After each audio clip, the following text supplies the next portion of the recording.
Subscribe करें हमारा YouTube channel, bell icon को क्लिक करना ना भूलें, जिससे आगे आने वाले सभी यूट्यूब अपडेट्स, वीडियोस, नोटिफिकेशंस आपको मिलते रहें।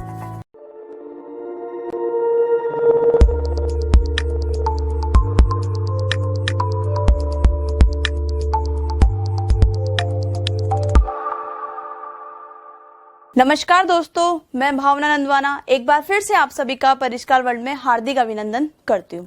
दोस्तों, आज हम लोग पढ़ने वाले हैं पटवार में जो आपके इंडियन पॉलिटी से जो प्रश्न आते हैं उनको लेके आज हम लोग मॉडल टेस्ट पेपर आप लोगों के लिए लेके आई हूँ। तो आइए हम लोग बिना समय गवाए टॉपिक के ऊपर चलते हैं। तो हम लोग, जैसे कि मैंने आपको पूर्व में बता चुकी हूँ कि हम लोग आज जो पढ़ने वाले हैं सिर्फ प्रश्नों को लेके ही हम लोग उसका एनालिसिस करेंगे और किस प्रकार के प्रश्न आपके आगे आने वाले पटवार एग्जाम में पूछे जा सकते हैं। तो पहला प्रश्न जो हमारे पास आ रहा है वो है, निम्नलिखित राष्ट्रपति को उनके काल क्रमानुसार व्यवस्थित कीजिए। प्रश्न की व्याख्या करने से पहले तो मैं आपको बता देती हूँ कि जो आपको इंडियन पॉलिटी वाला जो भाग है स्पेसिफिक उन्होंने डिफाइन नहीं किया है कि ये वाला टॉपिक आपको आएगा। उन्होंने जनरली भारतीय राज्य व्यवस्था आपको दे दिया है।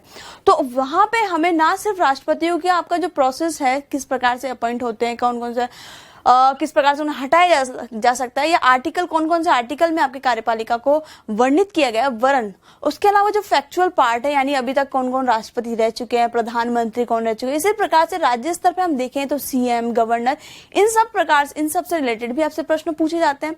तो इन सब बातों को ध्यान में रखते हुए उन सभी प्रश्नों का समावेश मैंने आज के इस मॉडल टेस्ट पेपर में किया है। तो अब ऑप्शन की ओर बढ़ते हैं। तो आपके पास जो ऑप्शन आ रहा है वो आ रहा है फखरुद्दीन अली अहमद, नीलम संजीव रेड्डी, के.आर. नारायण और प्रतिभा पाटिल। पूर्व में भी इस प्रकार के प्रश्न पूछे जाते रहे कि आपको कालक्रम अनुसार उनको व्यवस्थित करना होता है कि सबसे पहले कौन आपके राष्ट्रपति बने और उसके बाद जो उनकी सीक्वेंस है वो आपको सीक्वेंस में जमाना होता है।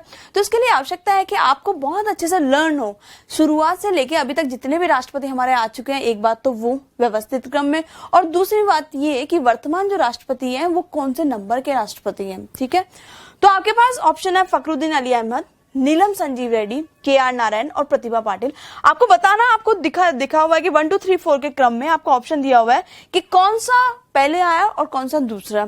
तो दोस्तों, इसका जो सही आंसर आ जाएगा आपका ऑप्शन 3, यानी फखरुद्दीन अली अहमद जो राष्ट्रपति से सर्वप्रथम थे, उनके बाद नीलम संजीव रेड्डी आए, के.आर. नारायण आते हैं आपके 1992 में, और उसके बाद आती है आपकी प्रतिभा पाटिल जो 2007 से लेकर 2012 तक आपकी रही हैं। अब इस प्रश्न की एनालिसिस हम लोग देख लेते हैं कि कार्यक्रम अनुसार जितने भी हमारे राष्ट्रपति अभी तक रह चुके हैं उनका एक संक्षिप्त वर्णन हम लोग यहाँ देख लेते हैं। तो सबसे पहले हमारे पास जो है आपके डॉक्टर राजेंद्र प्रसाद, और इनका जो कार्यकाल रहा था आपका दोस्तों 26 जनवरी 1950 से लेकर 1962 तक रहा था। और सबसे मेन बात, हमारा देश जो आजाद हुआ था, हमारा देश आजाद कब हुआ था? 1947। ठीक है, तो आप कई बच्चे क्या होता है जनरली पूछ लिया जाता है कि प्रथम राष्ट्रपति का कार्यकाल था। तो दोस्तों 1947 से हमारे यहाँ कार्यकाल स्टार्ट नहीं होता, कार्यकाल स्टार्ट होता आपका 26 जनवरी 1950। और एक बहुत प्रसिद्ध ये डेट रही है, इसी दिन हमारा देश का संविधान भी लागू हुआ था, बहुत मालूम है आपको अच्छे से। तो 26 जनवरी 1950 से लेकर 1962 तक आपके ये प्रथम राष्ट्रपति थे। और सर्वाधिक लंबा कार्यकाल जिन राष्ट्रपति का रहा है दोस्तों, वो भी आपके डॉक्टर राजेंद्र प्रसाद ही रहे हैं। तो दो प्रश्न आपके समक्ष यहाँ बन रहे हैं। पहली बात तो प्रथम राष्ट्रपति कौन थे, और दूसरा प्रश्न हमारे लिए जो बनता है कि सर्वाधिक कार्यकाल जिन राष्ट्रपति का रहा था वो भी आपके डॉक्टर राजेंद्र प्रसाद है। और बहुत माइनर सा डिफरेंस है 1947 और 50 के बीच में, क्योंकि जनरली हमें पता है कि देश जब आजाद हुआ हो सकता है तभी से हमारे राष्ट्रपति का कार्यकाल स्टार्ट हो जाता है। तो दोस्तों आपको ध्यान ये रखना है कि 26 जनवरी 1950 से राष्ट्रपति कार्यकाल आपका स्टार्ट होता है। ठीक है, नेक्स्ट हमारे जो राष्ट्रपति थे डॉक्टर सर्वपल्ली राधाकृष्णन आपके ये रहे थे, और इनका कार्यकाल रहा था 1962 से लेकर 1967। अगले राष्ट्रपति हमारे पास आ रहे हैं जाकिर हुसैन, और इनका जो कार्यकाल रहता है 1967 से लेकर 1969 तक इनका कार्यकाल आपका रहता है।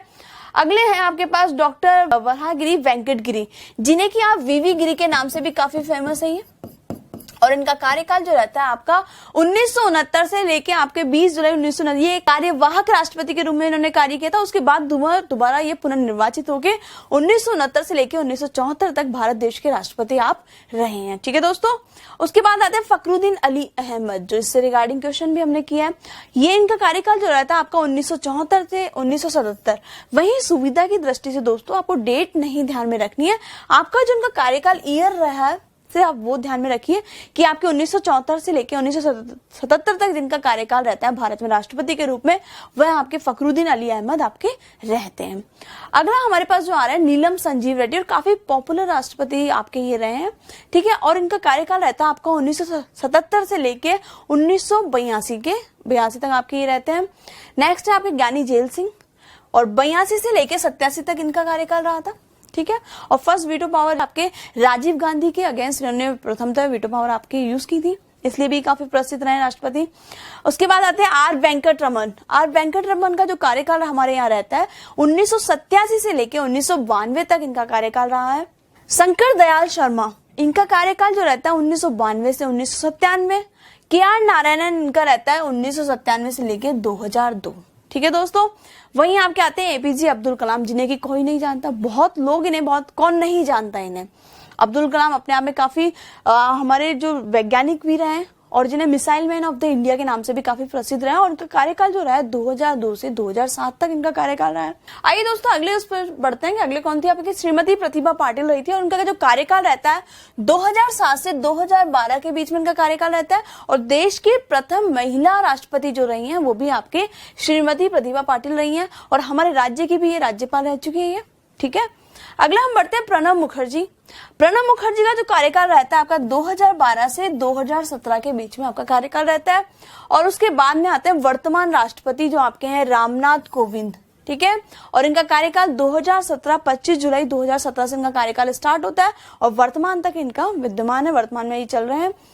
तो दोस्तों बिना आगे के प्रश्न की ओर बढ़ते हैं नेक्स्ट प्रश्न की ओर। तो अगला प्रश्न जो आपके पास है वर्तमान में कितने राज्यों में द्विसदनीय विधान पालिका है। दोस्तों हालिया स्तर पर काफी चेंजेस हमारे विधान राज्य व्यवस्था में हमको देखने मिला। आपको मालूम भी होगा कि अनुच्छेद 370 का क्या हो चुका है, उसका उन्मूलन हो चुका है देश के संविधान से। उसके बाद क्योंकि जम्मू कश्मीर के यहाँ पे भी क्या थी, द्विसदनीय विधान पालिका थी, यानी राज्य विधानसभा और विधान परिषद।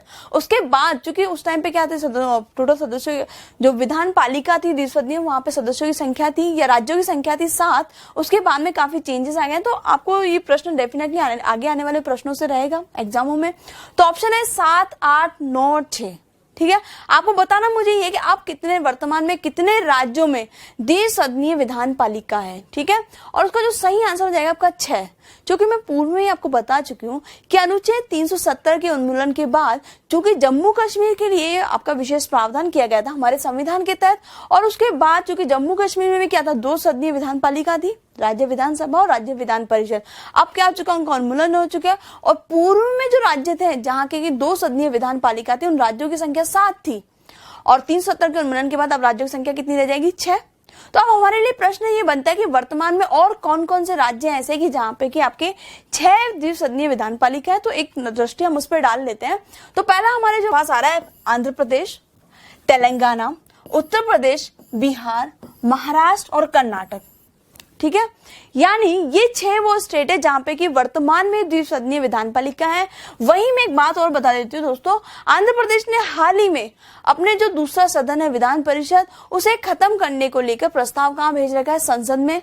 वहीं एक बात और है जो हम जानते हैं कि राजस्थान ने अपने यहाँ पे विधान परिषद के सृजन को लेकर प्रस्ताव भेज रखा है आपके संसद में।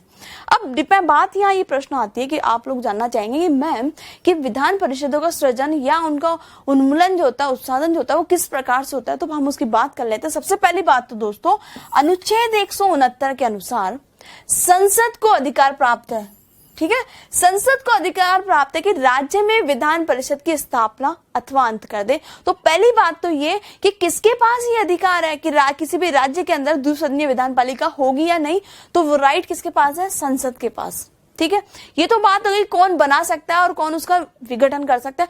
दूसरी बात ये आती है कि इसका प्रोसेस कैसा है, इसकी प्रक्रिया कैसी, कि विधान परिषद का जो निर्माण किया जाएगा वो किस प्रकार से किया जाएगा दोस्तों। तो उसके रिगार्डिंग में हम बात कर लेते हैं। यदि संबंधित राज्य की विधानसभा, यदि हम राजस्थान की बात कर लेते हैं एग्जाम्पल के थ्रू, राजस्थान के हम लेके चलते हैं कि यदि राजस्थान विधानसभा द्वारा अपने कुल बहुमत व उपस्थित और मतदान करने वाले सदस्यों के 2/3 बहुमत से इस आशय का प्रस्ताव पास करे तभी, और वो प्रस्ताव कहां भेजा जाएगा? संसद में, और संसद के द्वारा उस प्रस्ताव को यदि अनुमति प्रदान कर दी जाती है तो संबंधित राज्य में क्या हो जाएगा? विधान परिषद का निर्माण हो जाएगा। यदि अनुमति नहीं प्रदान की जाती है तो विधान परिषद का निर्माण आपके नहीं होगा। यदि हम एग्जाम्पल के माध्यम से इस बात को समझे तो राजस्थान विधानसभा में कुल टोटल सदस्य कितने हैं दोस्तों? 200। अब बात ये बोल रहे अपने कुल बहुमत, अगर 200 का बहुमत हम निकाले तो 101, यानी 101 सदस्यों की, 101 विधायकों की रजामंदी तो अनिवार्य है ही। साथ में ये बोल रहा है कि उपस्थित और मतदान करने वाले सदस्यों के 2/3 बहुमत। सपोज मान लो यदि हम बोलते हैं कि आपका 200 का 2/3 अगर मैं निकालती हूं तो कितना हो जाएगा? 3×6 18 और 3×6 18 अराउंड 132। ठीक है, तो यानी ये तभी ये प्रस्ताव भेजा जाएगा जब वो 101 सदस्य वाली यानी कुल बहुमत, और सदन में जिस दिन टोटल सपोज 200 के 200 है जब तो 132 हो ही जाएगा। अगर मानते हैं हम सदन में 150 व्यक्ति उपस्थित हैं किसी दिन प्रस्ताव पारित करने वाले दिन, और इस दिन 2/3 की यदि मैं बात करूं तो आपका हो जाता है 100। लेकिन जो प्रथम कंडीशन वो लगा रहा है, प्रथम शर्त क्या है? कुल बहुमत, यानी 101 वाली कंडीशन वो यहाँ पूर्ण नहीं हो रही है। उसके बाद भी आप प्रस्ताव नहीं भेज सकते क्योंकि दोनों कंडीशन पूरी करना अनिवार्य है। पहली बात तो 101 सदस्य होने ही चाहिए हर हालत में, और दूसरी बात उस दिन सदन में उपस्थित जो टोटल होगा 2/3, न सिर्फ उपस्थित वरन वोट करने वालों का भी 2/3 अनिवार्य है। ठीक है, आप बहुत अच्छे समझ गए होंगे कि किस प्रकार से विधान परिषद का निर्माण और आप उसको विघटन कर सकते हो। ठीक है, उसके बाद संबंधित प्रस्ताव संसद में भेजा जाता है और संसद की अनुमति के साथ किसी भी राज्य के अंदर विधान परिषद का निर्माण आपके किया जा सकता है। वही एक प्रश्न आपके लिए बनता है कि किस अनुच्छेद में ये बात बोली गई? तो अनुच्छेद आपको 169। तो आपको इस प्रकार से 3-4 प्रश्नावली यहाँ से बनती है। पहली बात तो टोटल राज्य हैं 6, ना सिर्फ राज्यों की संख्या आपको ध्यान में रखनी है वरन इन 6 राज्यों का नाम भी आपको ध्यान में रखना है। दूसरी बात, किस अनुच्छेद में यह बात बोली गई। तीसरी बात, किसके द्वारा राज्यों की विधान परिषद का निर्माण और आपका विघटन किया जा सकता है, तो आपके संसद और प्रोसेस की हमने बहुत अच्छे से बात कर ही ली है। अगले प्रश्न की ओर बढ़ते हैं। अगला प्रश्न आपके पास आ रहा है कि भारत में जजों की संख्या व उससे संबंधित वर्षों को सुमेलित कीजिए। आप सभी को मालूम होगा कि देश की आजादी के बाद से लेकर यदि मैं वर्तमान तक की बात करूं तो समय समय पर आवश्यकताओं और परिस्थितियों के अनुसार हमारे यहाँ जो न्यायाधीशों की संख्या है उसमें क्या किया गया? बढ़ोतरी करते रहे। तो आपको बताना यही है कि कब कब किसी समय विशेष में जजों की संख्या या सर्वोच्च न्यायालय में न्यायाधीशों की संख्या क्या रही थी। तो सबसे पहली बात तो एक दृष्टि हम प्रश्न पे ही डाल लेते हैं, उसके बाद यहाँ से जुड़े जितने भी फैक्ट्स निकल के आते हैं उन पे चर्चा करेंगे। तो इसका जो सही आंसर हो जाएगा दोस्तों वो हो जाएगा ऑप्शन ए, यानी 1950 के तहत जो जजों की संख्या थी आपके 8 थी। 1960 में दोस्तों 14, 1918 में 18 और 1986 में आपके 26 रहेंगी। यानी समय के साथ साथ हमारे यहाँ जजों की संख्या में क्या की गई है? बढ़ोतरी की गई है। ये बात तो गई समय समय के अनुसार। अब बात करते हैं वर्तमान में कि वर्तमान में सर्वोच्च न्यायालय की न्यायाधीशों की संख्या कितनी है। तो दोस्तों सर्वोच्च न्यायालय की न्यायाधीशों की संख्या वर्तमान में 31 है, यानी एक तो मुख्य न्यायाधीश और 30 अन्य न्यायाधीश जो हमारे यहाँ होते हैं। ठीक है, अब अगला बढ़ते हैं, हम लोग व्याख्या के ऊपर चर्चा कर लेते हैं। पहली बात तो ये जो व्यवस्था की गई है 31 की, ये आपका अधिनियम या ये संशोधन कब किया गया था? मार्च 2008 में संसद ने सर्वोच्च न्यायालय के न्यायाधीशों की संख्या अधिनियम 1985 को संशोधित करते हुए सर्वोच्च न्यायालयों की संख्या कितनी कर दी गई? 31 कर दी गई। यानी ये जो अधिनियम बना था आपका 1985 बना था, और 1985 में लास्ट टाइम पे आपके न्यायाधीशों की संख्या कितनी थी? 26। उसे ही संशोधित करते हुए न्यायाधीशों की संख्या बढ़ोतरी करके कितनी कर दी गई? आपके 31 आपके कर दी गई है। ठीक है, अब अगले प्रश्न की ओर बढ़ते हैं हम लोग कि प्रश्न है कि भारतीय संविधान में किस संवैधानिक संशोधन के द्वारा राजनीतिक दल बदल को नियंत्रित करने का प्रयास किया गया या प्रयास किया जाता है? ठीक है, तो आपको वो मुझे संवैधानिक संशोधन बताना है। तो ऑप्शन आपके पास है 46वां, 52वां, 24वां और 61वां, और चारों ही संविधान संशोधन काफी प्रसिद्ध संशोधन आपके रहे हैं, और हाल ही में ये दल बदल कानून जो आपका रहा है काफी चर्चा में भी रहा है। तो यहाँ से प्रश्न आने ही वाला, तो हमें ध्यान में होना चाहिए कि कौन सा संविधान संशोधन इस कानून को पास करने के लिए, इस कानून को लागू करने के लिए भारत सरकार के द्वारा किया गया है दोस्तों। तो उसका जो सही आंसर हो जाएगा पहली बात तो 52वां संविधान संशोधन। वहीं आपको ध्यान में भी होगा इस 52वें संविधान संशोधन के द्वारा 10वीं अनुसूची हमारे संविधान में क्या की गई? जोड़ी गई आपके। ठीक है, अब प्रश्न ही बनता आपके लिए कि मूलतः संविधान में कितनी अनुसूचियां थी। तो दोस्तों अगर मैं मूलतः संविधान की बात करूं तो मूलतः संविधान में आपके 8 अनुसूचियां हो जाएगी, और वर्तमान समय की अगर मैं बात करूं तो वर्तमान में आपकी कितनी हो जाएगी 12। ठीक है, और 52वें संविधान संशोधन के द्वारा जो अनुसूची आपकी जोड़ी गई वो थी आपकी 10वीं अनुसूची। ठीक, बढ़ते हैं आगे हम लोग कि 52वां संविधान संशोधन कब पारित किया गया। तो ये जो संशोधन पारित किया गया था आपका 1985 के अंतर्गत। अब यहाँ पे प्रश्न ये बनता है कि ये दल बदल का जो आधार है वो किन बेसिस पे आप चेक करेंगे, तो वो भी हम लोग देख लेते हैं। बोल रही है कि संशोधन द्वारा ये व्यवस्था की गई है यदि संसद सदस्य या विधानसभा सदस्य, तो एक बात तो यही क्लियर हो जा रही है कि ये सिर्फ किसी पर्टिकुलर संसद के लिए लागू नहीं हो रही है, यानी आपके सांसदों और विधायकों दोनों के ऊपर ही आपका दल बदल कानून क्या और आपका लागू हो रहा है। यदि दलीय यदि निकाल दिया जाए तो पहली बात तो उन लोगों पर लागू होगी कि पॉलिटिकल पार्टी ही अपनी पॉलिटिकल मेंबर को क्या कर दिया है, पार्टी से निकाल दिया जाए, तो उस व्यक्ति की, मान लो यदि मैं बात करूं बीजेपी का कोई मेंबर है, या तो वो सांसद हो सकता है या एमएलए हो सकता है, और बीजेपी पार्टी के द्वारा ही अपने मेंबर को अपनी पार्टी से बेदखल कर दिया जाए, निकाल दिया जाए, तो उस पार्टी के उस मेंबर की सदस्यता अपने आप ही विधानसभा से और संसद से क्या हो जाएगी, निरस्त आपके हो जाएगी। ठीक है, दूसरा बात ये बोल रहा है कि कोई निर्दलीय उम्मीदवार जो चुने जाने के 6 महीने के भीतर ही किसी राजनीतिक दल का यदि मेंबर बन जाता है तो इस कानून के अनुसार उस सदस्य की भी मेंबरशिप क्या हो जाएगी, अपने आप निरस्त हो जाएगी। दूसरी बात, और तीसरी बात एक और यहाँ बनती है कि मनोनीत सदस्य। ठीक है दोस्तों, कि यदि मनोनीत सदस्य, अब हम सभी ये बहुत अच्छे से जानते हैं कि आपके राज्यसभा के अंदर राष्ट्रपति के द्वारा 12 सदस्यों का क्या होता है, मनोनयन होता है। यदि उन मनोनीत सदस्यों में से किसी सदस्य के द्वारा किसी राजनीतिक दल की सदस्यता ग्रहण कर ली जाती है, उस स्थिति के तहत भी ये मनोनीत सदस्य क्या हो जाएगा, आपका पर्टिकुलर विधानसभा या संसद के से क्या हो जाएगा, निरस्त, इसकी सदस्यता मान ली जाएगी। ठीक है, आइए दोस्तों अगले प्रश्न की ओर हम लोग बढ़ते हैं। तो अगला प्रश्न जो आपके पास आ रहा है, सूची 1 और सूची 2 से मिलान आप कीजिए। तो पहली बात तो ये कि सूची 1 में क्या बात बोली गई है। सूची 1 में आपके अनुच्छेद दिए गए हैं, और हम सब ये बात बहुत अच्छे से जानते हैं कि संविधान का भाग 3 जो कि मौलिक अधिकारों से संबंधित है, और संविधान का भाग 4 जो कि आपके राज्य के नीति निर्देशक तत्व यानी डीपीएसपी से संबंधित है, वहां से हर वर्ष परीक्षाओं में प्रश्न आते रहे। तो आपको बहुत अच्छे से अनुच्छेद ध्यान में होने चाहिए, और ना सिर्फ अनुच्छेद बल्कि यदि उनके कोई अपवाद है या उनसे संबंधित कोई खंड है तो वो भी हमें बहुत अच्छे से ध्यान में रहने चाहिए। तो हम बात कर लेते हैं, यहाँ पे जो आपके सूची 2 में वह प्रावधानों की बात की गई है दोस्तों। तो डायरेक्ट हम अनुच्छेदों पे आते हैं। अनुच्छेद 17 जिस प्रावधान से आपके संबंधित है वो आ जाता है आपका अस्पृश्यता का अंत, यानी भारतीय संविधान में अस्पृश्यता के निषेध की बात की गई है।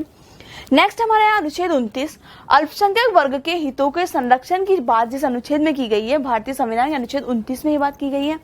थर्ड वन हमारा आता है अनुच्छेद 32। इस अनुच्छेद 32 में संवैधानिक उपचारों के अधिकार की बात बोली गई है दोस्तों। वहीं हमारे संविधान के जो मौलिक अधिकारों की आत्मा जिस अनुच्छेद को बोला जाता है वो भी आपका अनुच्छेद 32 है।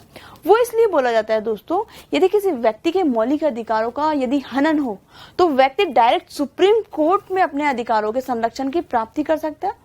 और आपको मैंने बताया भी था कि इस मौलिक अधिकारों के संरक्षण के तहत आपका जो सर्वोच्च न्यायालय कुछ रिटें जारी कर सकता है, जैसे कि बंदी प्रत्यक्षीकरण, परमादेश, उत्प्रेषण और आपका अधिकार प्रश्न। और नेक्स्ट वन जो आपका आता है प्रतिषेध, यानी इस प्रकार के 5 प्रकार की रिट जारी करने की शक्ति सर्वोच्च न्यायालय को दी गई है मौलिक अधिकारों के संरक्षण के लिए। और 16वां जो हमारा है अनुच्छेद 16, इसमें लोक नियोजन के विषय में अवसर की समानता की बात कही गई है। ये तो बात हुई प्रश्न से संबंधित। अब हमारे यहाँ बनता है कि वर्तमान में कितने मौलिक अधिकार है, मूल संविधान में कितने मौलिक अधिकार थे दोस्तों। तो हम थोड़ी सी उस पर भी एक नजर डाल लेते हैं।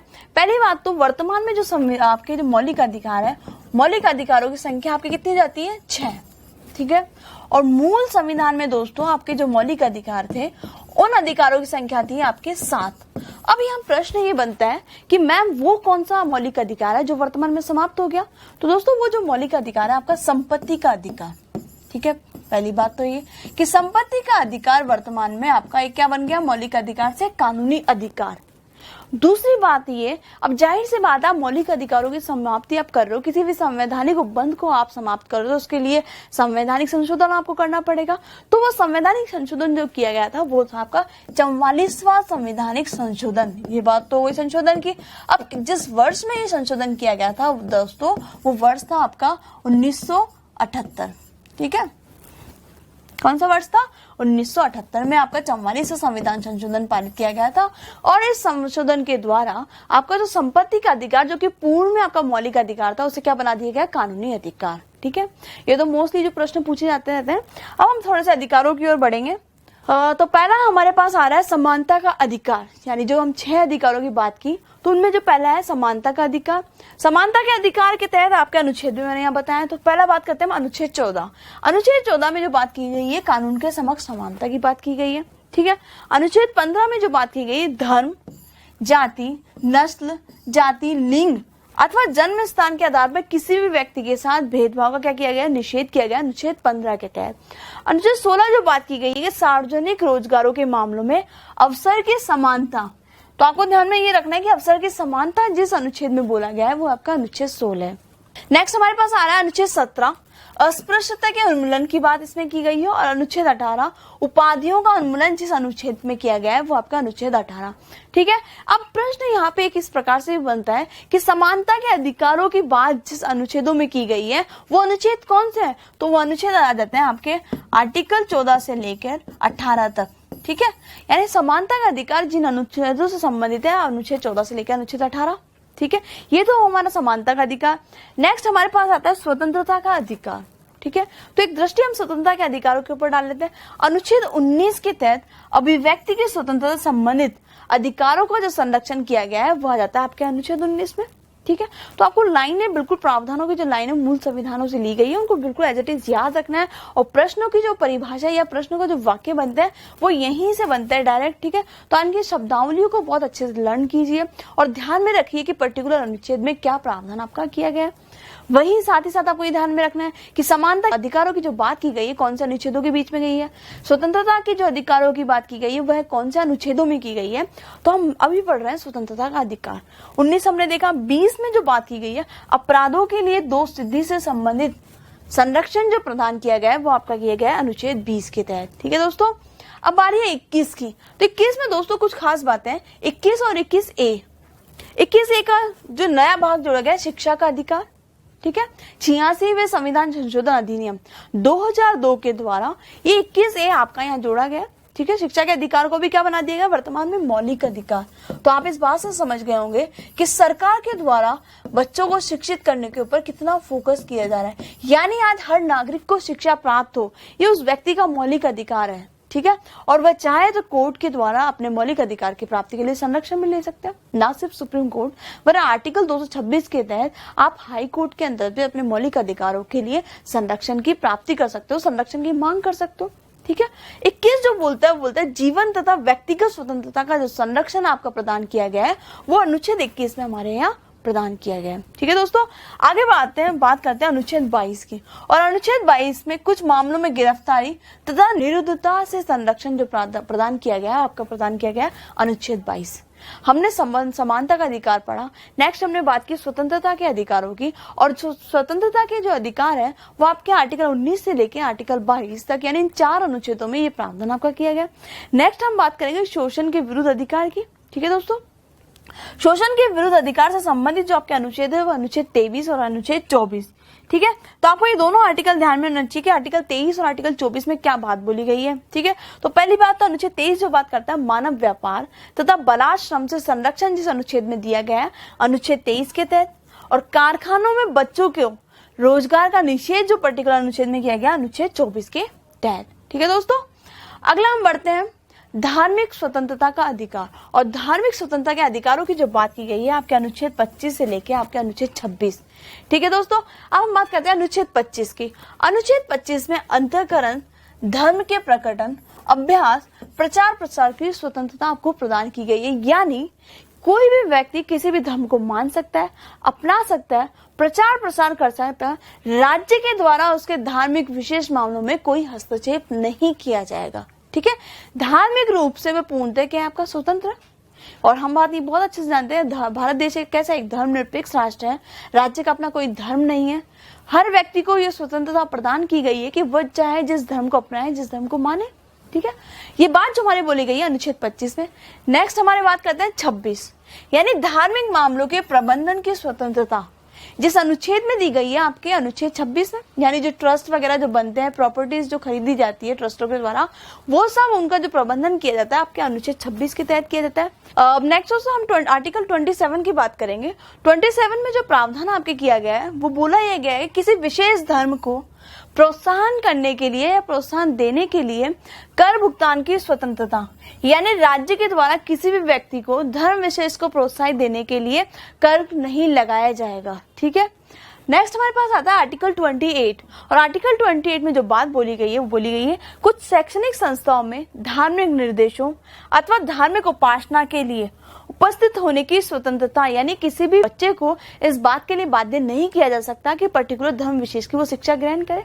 ठीक है, इस प्रकार का जो प्रावधान किया गया आपके आर्टिकल 28 में आपका ये प्रावधान किया गया। और उपयुक्त सभी प्रावधानों के बाद हम इस बात पर निष्कर्ष पे हम लोग पहुंचे हैं कि भारत देश में हर व्यक्ति को धार्मिक स्वतंत्रता क्या की गई है, प्रदान आपके की गई है। और आपको ये अनुच्छेद सारे ध्यान में होने चाहिए आर्टिकल 25 से 28 तक। ना सिर्फ ये ध्यान में होने चाहिए बल्कि आपको सिक्वेंस भी ध्यान में होनी चाहिए कि प्रथम से आपका समानता का अधिकार आता है, फिर आपका स्वतंत्रता का अधिकार आता है, उसके बाद शोषण के विरुद्ध अधिकार, और जो फिर उसके बाद आता है धार्मिक स्वतंत्रता का अधिकार। अब आगे हम बात करेंगे सांस्कृतिक एवं शैक्षणिक अधिकार। ठीक है, इन अधिकारों का जो प्रावधान किया गया आपके अनुच्छेद 29 और अनुच्छेद 30 में आपके ये प्रावधान किए गए हैं। अनुच्छेद 29 में बोला ये गया है अल्पसंख्यकों के हितों का संरक्षण, यानी अल्पसंख्यकों के हितों का संरक्षण जिस अनुच्छेद में किया गया आपका अनुच्छेद 29। और अल्पसंख्यकों को अपनी शैक्षणिक संस्था को स्थापित करने और उन्हें चलाने का अधिकार उन्हें प्रदान किया गया आपके अनुच्छेद 30 के तहत। ठीक है दोस्तों, तो आपके अनुच्छेद 29 और 30 हमारा यहाँ हो जाता है। नेक्स्ट प्रश्न की ओर हम बढ़ते हैं। अगला रिपीट, राज्य के प्रथम लोकायुक्त थे, और ऑप्शन जो आपके पास आ रहा है DP Gupta, ML Joshi, ID दुआ और एसएस कोठारी। ठीक है दोस्तों, और इसका जो सही आंसर हो जाएगा आपका हो जाएगा आईडी दुआ। क्लियर। वहीं आपके एसएस कोठारी भी काफी प्रसिद्ध लोकायुक्त आपके ये रहे हैं। 2 बार इनके कार्यकाल में क्या की गई है, बढ़ोतरी आपकी की गई है। तो हम लोग इनका सीक्वेंस भी आपसे पूछा जा सकता है कि निम्नलिखित लोकायुक्तों के सीक्वेंस में आप जमाइए, तो एक दृष्टि इनके सीक्वेंस में हम लोग डाल लेते हैं। तो हमारे पास जो आ रहा है पहले जो लोकायुक्त है आपके आईडी दुआ, वहीं कुछ चीजें मैंने ये डाली है कि जो राजस्थान आपके हाई कोर्ट से संबंधित थे वो तो ठीक है, उसके अलावा भारत के जितने दूसरे हाई कोर्ट है उनके जजेस भी हमारे यहाँ लोकायुक्त रह चुके हैं। और जो प्रथम लोकायुक्त है आपके आईडी दुआ, वो भारत देश के उच्चतम न्यायालय के न्यायाधीश आपके ही रह चुके हैं। और इनका कार्यकाल जो रहा था आपको 1973 से लेकर 1978 तक इनका कार्यकाल आपका रहा था। नेक्स्ट हमारे पास आता है न्यायमूर्ति श्री डीपी गुप्ता, और इनका कार्यकाल जो रहता है आपका 1978 से 1979, यानी 1 वर्ष इनका कार्यकाल रहता है। अगले आपके पास आते हैं न्यायमूर्ति श्री एमएल जोशी, इनका कार्यकाल भी 1979 से 1982 तक आपका रहता है। ठीक है, उसके बाद आते हैं न्यायमूर्ति श्री के.एस. सिद्धू, और दोस्तों इनका कार्यकाल जो रहता है अगेन 1984 से लेके 1985 तक। ठीक है, नेक्स्ट है एमएल श्रीमाल, इनका कार्यकाल लगभग 1985 से 1990, 5 साल के लगभग 5 साल तक इनका कार्यकाल रहता है। और सिक्किम उच्च न्यायालय के पूर्व मुख्य न्यायाधीश आपके ही रह चुके हैं। तो आपको ये बात ध्यान में होनी चाहिए कि राजस्थान उच्च न्यायालय के अतिरिक्त और दूसरे उच्च न्यायालय या सर्वोच्च न्यायालय के जो न्यायाधीश हमारे यहाँ लोकायुक्त रह चुके हैं उससे संबंधित आपसे प्रश्न पूछा जा सकता है। तो आप वो बात ध्यान में रखिए कि आपके श्री एमएल जो श्रीमाल जो थे वो आपके कहाँ के थे, सिक्किम उच्च न्यायालय के मुख्य न्यायाधीश पूर्व में ही रहे थे। उसके बाद आते हैं श्री पीडी कुदाल, और इनका कार्यकाल जो रहता है आपका दोस्तों 1990 से 6 मार्च 1990 तक, यानी 16 जनवरी 1990 से लेकर 6 मार्च 1990, अराउंड 2 महीने के आसपास ये इनका कार्यकाल रहता है पीडी कुदाल का। अगले जो आपके लोकायुक्त बनते हैं श्री एमबी शर्मा, श्री एमबी शर्मा का कार्यकाल भी बहुत कम समय के लिए रहता है आपका 10/8/1993 से लेकर 30/9, यानी लगभग 1 महीने के लिए इनका कार्यकाल आपका रहता है। उसके बाद आता है न्यायमूर्ति श्री वीएस दवे, और दोस्तों इनका जो कार्यकाल रहता है 20 जनवरी 1994 से लेकर फरवरी 1994 तक इनका कार्यकाल आपका रहता है। ठीक है, इनका कार्यकाल भी लगभग 1 महीने से भी कम का कार्यकाल इनका रहता है। अगले लोकायुक्त की ओर हम बढ़ते हैं। तो अगले जो आपके रहते हैं न्यायमूर्ति श्री एमबी शर्मा वापस से आपके लोकायुक्त नियुक्त होते हैं, और अब इनका कार्यकाल जो रहता है आपका 1994 से लेकर 1999 तक का इनका कार्यकाल रहता है। लगभग 5 साल तक लोकायुक्त आपके ही रहे नियुक्त एमबी शर्मा। और उसके बाद आपके बनते हैं मिलाप चंद्र जैन, और मिलाप चंद्र जैन का कार्यकाल भी 26 नवंबर 1999 के तहत आपके लोकायुक्त बनते हैं, और इन्होंने 2004 तक अपना कार्यकाल पूरा किया, यानी लगभग 5 साल तक लोकायुक्त आपके ये मिलाप चंद्र जैन आपके रहे हैं। उसके बाद हमारे सामने जो आ रहा है उसके बाद में जीएल गुप्ता, और जीएल गुप्ता का कार्यकाल भी आपका 2007 से लेकर 2012 तक, यानी 5 वर्षीय कार्यकाल इन्होंने भी पूरा किया। उसके बाद काफी प्रसिद्ध एसएस कोठारी, दोस्तों एकमात्र ये लोकायुक्त है जिनके कार्यकाल को 2 बार बढ़ोतरी हुई है, ठीक है, और 8 वर्ष का कार्यकाल इन्होंने पूरा किया। 2013 में ये लोकायुक्त आपके बने थे और 2019 तक आपके ये लोकायुक्त रहे। यदि मैं वर्तमान स्थिति की बात करूं तो वर्तमान स्थिति में लोकायुक्त का पद आपका रिक्त है, यानी वर्तमान में कोई भी लोकायुक्त राजस्थान में नियुक्त नहीं किए गए। ये तो बात है हमारे लोकायुक्त के क्रमों की। अब हम बात करते हैं लोकायुक्त है क्या। तो दोस्तों लोकायुक्त की जो नियुक्ति हमारे यहाँ की गई है उसका उद्देश्य ये है कि राज्य के अंतर्गत राज्य सेवकों के भ्रष्टाचार या पद का दुरुपयोग संबंधी यदि कोई शिकायत यदि की जाती है तो उन शिकायतों का स्वतंत्र व निष्पक्ष रूप से जांच जिन व्यक्तियों के द्वारा की जाती है वो आपके कौन आता है, लोकायुक्त। और लोकायुक्त की नियुक्ति जिस अधिनियम के तहत हुई है, लोकायुक्त एवं उप लोकायुक्त अधिनियम 1973 के तहत इस अधिनियम की क्या की गई, आपकी नियुक्ति की गई है। नेक्स्ट प्रश्न की ओर हम लोग बढ़ते हैं। अगला प्रश्न है आपके पास, राज्य निर्वाचन आयुक्तों को उनके कालक्रमानुसार व्यवस्थित कीजिए। तो दोस्तों एक तो होता है आपका national election commission of India, और वहीं जो आपका 73वां और 74वां संविधान संशोधन हमारे भारत सरकार के द्वारा पारित किया गया, उसके तहत व्यवस्था ये की गई कि राज्य निर्वाचन आयुक्तों की भी क्या होगी, आपके नियुक्ति होगी। तो 1993 के बाद राज्य में राज्य निर्वाचन आयुक्तों की नियुक्ति होना स्टार्ट हुई। तो आपको उन नियुक्तियों को उन व्यक्तियों के नाम सहित आपके उनके क्रम भी आपको ध्यान में रखना चाहिए। आपके पास ऑप्शन कुछ इस प्रकार से है, इंद्रजीत खन्ना, अमर सिंह राठौड़, अशोक कुमार पांडे, राम लुभाया। तो एक प्रकार का प्रश्न तो हमारे समक्ष ये आ रहा है। दूसरा प्रश्न आपके समक्ष ये भी पूछा जा सकता है कि प्रथम लोग आपके राज्य निर्वाचन आयुक्त कौन थे। और तीसरा प्रश्न जो हमारे आता है कि वर्तमान में राज्य निर्वाचन आयुक्त कौन है, ठीक है। तो तीनों प्रकार के ही प्रश्न हमसे यहाँ पूछे जा सकते हैं। तो दोस्तों इसका जो सही आंसर होगा, जो क्रम इसका होगा, वो जाएगा ऑप्शन डी, यानी जो प्रथम आपके राज्य निर्वाचन आयुक्त थे वो कौन थे, अमर सिंह राठौड़। वही हम व्यवस्थित अगर ये करें तो इंद्रजीत खन्ना आपके दूसरे थे, देन आपके आते हैं अशोक कुमार पांडे, और उसके बाद में आते हैं राम लुभाया। अब उनकी सीरीज भी हम लोग देख लेते हैं कि इनका काम क्या होता है। तो पहली बात तो राज्य निर्वाचन आयुक्त, नाम से ही समझ में आ रहा है कि निर्वाचन से संबंधित ये आयुक्त होंगे। निर्वाचन किसका, इलेक्शन किन चीजों का, ये जो आपके राज्य स्तर पे पंचायती राज के जो चुनाव होते हैं, नगर पालिका जो चुनाव जिस आयोग के द्वारा संचालन इनका किया जाता है वो होता है आपका राज्य निर्वाचन आयुक्त, ठीक है दोस्तों। यानी जो नेशनल कमीशन ऑफ इंडिया पूरे देश के स्तर पे, यानी सांसदों के चुनाव और आपके जो राज्य विधान पालिकाओं के चुनाव आपके किसके द्वारा किए जाते हैं, राष्ट्रीय निर्वाचन आयुक्त के द्वारा। वहीं आपके स्थानीय स्वशासन के जो चुनाव जिनके द्वारा संपन्न किया जाता है वो आयोग होता है आपका राज्य निर्वाचन आयुक्त। आइए दोस्तों हम लोग हमारे राज्य निर्वाचन आयुक्त के सिक्वेंस को देख लेते हैं। तो पहले जो प्रथम निर्वाचन आयुक्त आपके थे अमर सिंह राठौड़ हमारे प्रथम निर्वाचन आयुक्त रहे हैं। उसके बाद जो निर्वाचन आयुक्त थे आपके एनआर भसीन थे। उसके बाद 3rd नंबर के निर्वाचन आयुक्त आपके आते हैं इंद्रजीत खन्ना, देन अशोक कुमार पांडे, और 5म निर्वाचन आयुक्त आपके रहे हैं राम लुभाया। और यदि मैं वर्तमान की बात करूं तो वर्तमान में आपके जो राज्य निर्वाचन आयुक्त है प्रेम सिंह मेहरा। तो दोस्तों आपको 3 प्रकार के प्रश्न यहाँ से पूछे जा सकते हैं। पहली बात तो सिक्वेंस जो प्रश्न टाइप हमने डाला है। दूसरा आपसे पूछा जा सकता है कि प्रथम निर्वाचन आयुक्त राज्य के कौन थे, ठीक है दोस्तों। वहीं आपसे पूछा जा सकता है कि वर्तमान में राज्य निर्वाचन आयुक्त कौन है। तो वर्तमान में राज्य निर्वाचन आयुक्त आपके हैं प्रेम सिंह मेहरा। तो आपको ये तीनों बातें ध्यान में रखनी है, ठीक है दोस्तों। अब अगले प्रश्न की ओर हम बढ़ते हैं। अगला प्रश्न आपके पास है कि राजस्थान में लोक सेवा गारंटी अधिनियम कब लागू किया गया था। तो पहली बात तो दोस्तों मैं आपको यही बता देती हूँ, ये जो प्रश्न था आपका आरएस 2018 मेंस में ये प्रश्न रह चुका है। तो आप इसी बात से समझ चुके होंगे कि ये अधिनियम एक काफी इंपॉर्टेंट अधिनियम हमारा रहा है। तो आपको ध्यान में होना चाहिए कि ये अधिनियम कब पारित किया गया राज्य के अंतर्गत। तो आपके पास ऑप्शन है 2009, 2010, 2011 और 2012, ठीक है दोस्तों। और इसका जो सही आंसर हो जाएगा आपका 2011, यानी 2011 को राजस्थान में लोक सेवा गारंटी अधिनियम पारित हमारे यहाँ किया गया।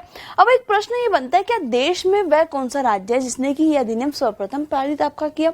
तो उस पर एक नजर हम लोग डाल लेते हैं। पहली बात तो कि उसका उद्देश्य क्या था। तो दोस्तों इस अधिनियम का जो उद्देश्य था लोक सेवकों को, यानी जो सिविल सर्वेंट्स होते हैं, ब्यूरोक्रेट्स होते हैं, उनको उत्तरदायी व जवाबदेही बनाने के लिए, किनके प्रति, जनता के प्रति उत्तरदायी व जवाबदेही बनाने की दिशा में 14 नवंबर 2011 को राजस्थान लोक सेवा गारंटी अधिनियम 2011 क्या किया गया आपका, लागू आपका किया गया।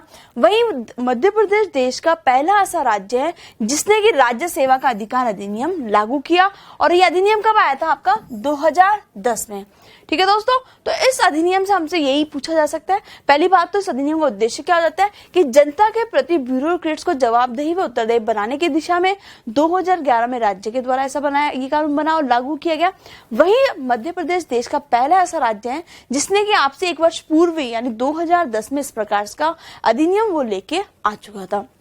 अब अगले प्रश्न की ओर हम बढ़ते हैं कि निम्नलिखित कथनों पर विचार कीजिए। तो कथन आपके पास कुछ इस प्रकार से, मानवाधिकार संरक्षण अधिनियम 1993 के अनुसार राष्ट्रीय मानवाधिकार आयोग तथा राज्य मानवाधिकार आयोग को स्थापित करने की व्यवस्था है। ठीक है, यानी जो पर्टिकुलर अधिनियम आया, मानवाधिकार अधिनियम संरक्षण अधिनियम 1993, न सिर्फ राष्ट्रीय मानवाधिकार आयोग की स्थापना की बात करता है वरन राज्य मानवाधिकार आयोग की स्थापना की बात भी करता है। दूसरा कथन बोल रहा है कि राजस्थान मानवाधिकार आयोग का गठन 1999 में किया गया था। ठीक है, तीसरा कथन बोल रहा है कि वर्तमान में मानवाधिकार आयोग में एक अध्यक्ष व 2 सदस्य हैं। वो आपको बताना ये है कि उपयुक्त कथन में से सत्य कथन कौन कौन से हैं। तो आपके पास ऑप्शन है, ऑप्शन ए एवं सी, यानी ए एवं सी कि वर्तमान में मानवाधिकार आयोग में एक अध्यक्ष और 2 सदस्य हैं। दूसरा ABC यानी सभी सही है। दूसरा B एवं C सही है और चौथा आ रहा है A एवं B सही है। और इसका जो सही आंसर हो जाएगा दोस्तों वो हो जाएगा ऑप्शन ए, यानी A एवं C सही है। ठीक है, देख लेते हैं किस प्रकार से सही है। पहली बात तो दोस्तों, राजस्थान मानवाधिकार आयोग का जो गठन हुआ था 1999 में न होकर कब हुआ था, 2000 में। ठीक है दोस्तों, अब 2000 में ये गठन होता, 1999 में तो दोस्तों अधिसूचना जारी की गई थी, ना कि उसका गठन किया गया था। तो आप इस बात को लेकर बिल्कुल कंफ्यूज मत होइए। आपसे हो सकता है प्रश्न इस प्रकार भी बन जाए कि राज्य के अंदर राज्य मानवाधिकार आयोग की अधिसूचना कब जारी की गई थी। तो अधिसूचना जो जारी हुई थी आपके 1999 में हुई थी, वही राज्य मानवाधिकार आयोग जो कार्यशील हुआ था वो हुआ था आपके 2000 में। ठीक है, तो थोड़ा सा हम चर्चा कर लेते हैं इसके ऑप्शंस पे। पहली बात तो राजस्थान राज्य मानवाधिकार आयोग की स्थापना कब हुई, 2000 में। ठीक है, अब बात करते हैं मानवाधिकार संरक्षण अधिनियम जो 1993 बना था, 2006 में क्या किया गया था दोस्तों, उसे संशोधित किया गया था और संशोधन के तहत मानवाधिकार आयोग के सदस्यों की जो संख्या थी उसमें क्या की गई, कमी की गई। अब वर्तमान में जो स्थिति है दोस्तों, मानवाधिकार आयोग में एक अध्यक्ष व 2 सदस्यों को नियुक्ति का क्या किया गया, प्रावधान किया गया, यानी वर्तमान में राज्य मानवाधिकार आयोग 3 सदस्यीय आयोग आपका है। उसके बाद बनता है प्रथम अध्यक्ष जो इसकी रही है मानवाधिकार आयोग की, आपकी कांता भटनागर रही हैं। वही अगर मैं वर्तमान अध्यक्ष की बात करूं तो महेश चंद्र शर्मा वर्तमान में इसके अध्यक्ष आपके ये हैं। तो आपको ये सारी बातें आपको ध्यान में रखनी चाहिए। वहीं साथ ही साथ दोस्तों मानवाधिकार आयोग की सीक्वेंस भी आपको ध्यान में रखनी है कि आपकी कांता भटनागर से लेके महेश चंद्र शर्मा के बीच में जितने भी मानवाधिकार आयुक्त आपके रह चुके हैं उनके नाम आपको ध्यान में होने चाहिए। आइए दोस्तों अगले प्रश्न की ओर हम बढ़ते हैं कि राजस्थान में पटवारी का कार्य निम्न में से नहीं है। और आपके पास ऑप्शन है कुछ इस प्रकार से, भू अभिलेख रखना, भू राजस्व संग्रहण करना, भू राजस्व की करों का निर्धारण करना और चौथा ऑप्शन आपका राजस्व अभियानों का संचालन करना। दोस्तों चूंकि पटवार से रिलेटेड आपका जो एग्जाम के हिसाब से हमने प्रश्न दिए, डेफिनेटली आपको मालूम होना चाहिए, आप भविष्य में पटवारी बनने वाले हैं तो आपको ये आइडिया होना चाहिए कि पटवारी के कार्य कौन कौन से होते हैं। तो आपके पास ऑप्शन दिखे नजर आ ही रहे हैं, कुछ बच्चों ने तो वैसे ही कर लिया होगा नजर। तो आपका जो सही आंसर हो जाएगा दोस्तों, इसका आंसर हो जाएगा ऑप्शन सी, यानी भू राजस्व की करों का निर्धारण करना। वही आपको ये बता दें दोस्तों, भू राजस्व की जो करें होती है वो पटवारी के द्वारा डिसाइड नहीं की जाती, बल्कि जो जिलाधीश जिला कलेक्टर जो होते हैं हर जिले के स्तर पर, उनके द्वारा ये करों की दरों का क्या किया जाता है, निर्धारण आपका किया जाता है। बाकी ये जो शेष ऑप्शन आपके पास बनते हैं, यानी भू अभिलेख रखना, भू राजस्व संग्रहित करना और राजस्व अभियानों का संचालन करना, से सभी कार्य जो है आपके पटवारी के द्वारा किए जाते हैं।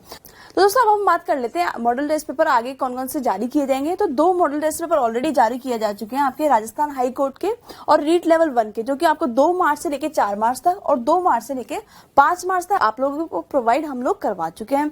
आगे बात करते हैं रीट लेवल 2 की, जो कि 3 मार्च से आप लोगों को ये मिलना स्टार्ट हो गया और पूरे मॉडल टेस्ट पेपर आपको रीट से संबंधित 9 मार्च तक आप तक उपलब्ध हो जाएगा। कांस्टेबल भी आपको मिलना स्टार्ट हो चुका है और वही आपके मार्च 8 तक, यानी 8 मार्च तक ये पूर्णतः आप तक पहुंच जाएंगे। अब आगे बात करते हैं हम लोग पटवार की। पटवार के मॉडल टेस्ट पेपर पे आपको 5 मार्च से मिलना आरंभ हो चुके हैं और 13 मार्च तक पूरे जो सब्जेक्ट के जितने भी जीके के पूरे पेपर आते हैं वो सारे आप तक पहुंच जाएंगे।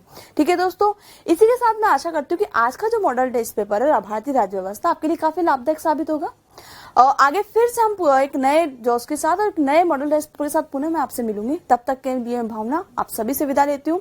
एक बार फिर से हमारी मुलाकात होगी। धन्यवाद।